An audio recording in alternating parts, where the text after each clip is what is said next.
Hi అండి, అందరూ ఎలా ఉన్నారు? అందరూ బాగోవాలి.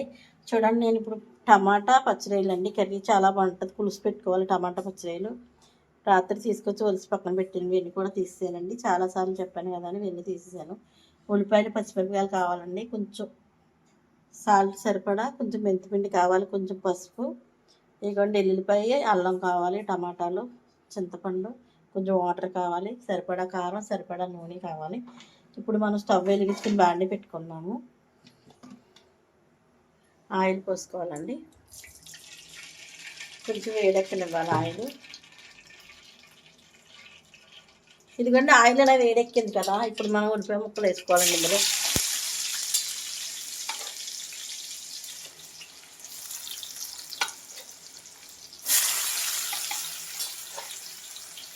చూడండి, ఉల్లిపాయ ముక్కలు ఇలా వేసేసుకున్నాం కదా. పచ్చిమిరపకాయలు చిన్న ముక్కల కింద కోసుకోవాలండి. పులుసులోకి చక్కగా పట్టేస్తుంది పులుసు అంతా. టమాటా ముక్కలు కూడా వేసేసుకోవాలి. చూడండి, రైలు వెండి తీసి పెట్టుకున్నాం కదా. ఇప్పుడు సరిపడా కారం వేసుకోవాలండి. ఇందులో కొంచెం పసుపు, సరిపడా సాల్ట్ వేసుకోవాలండి. ఒక అర చెంచా మెంతిపిండి,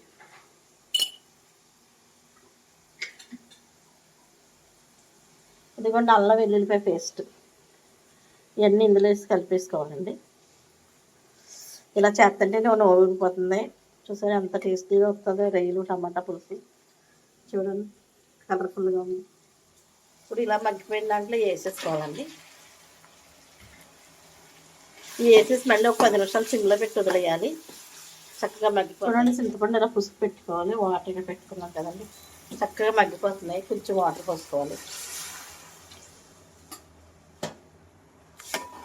ఓన్లీ టమాటా పచ్చిరొయ్యలండి.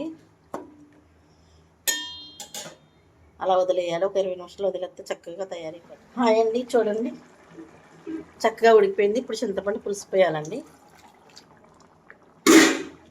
సింపుల్గా అయిపోతుందండి పచ్చిరొయ్యలు టమాటా. కొంచెం చింతపండు పులుసు వేసాం కదండి, ఒక 10 నిమిషాలు వదిలేయాలి. చక్కగా తయారై చూడండి, టమాటా పచ్చిరొయ్యలు ఓ మూడు ఆడిపోతుంది కదా. పులుసు కట్టేస్తున్నాను. తయారైపోయింది కర్రీ అయితే. ఓ ఆకలి దంచేస్తుంది.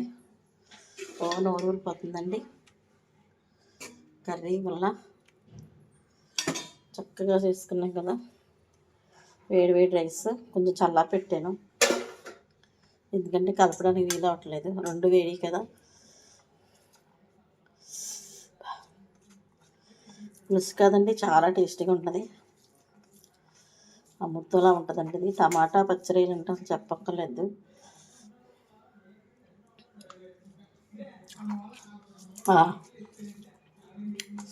చాలా చాలా టేస్టీగా ఉందండి.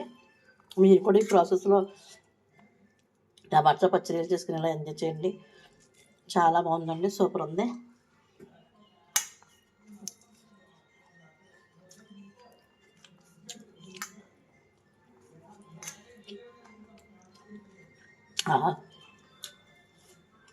అమృతంలో ఉందండి. మీరు కూడా ఇలా చేసుకుని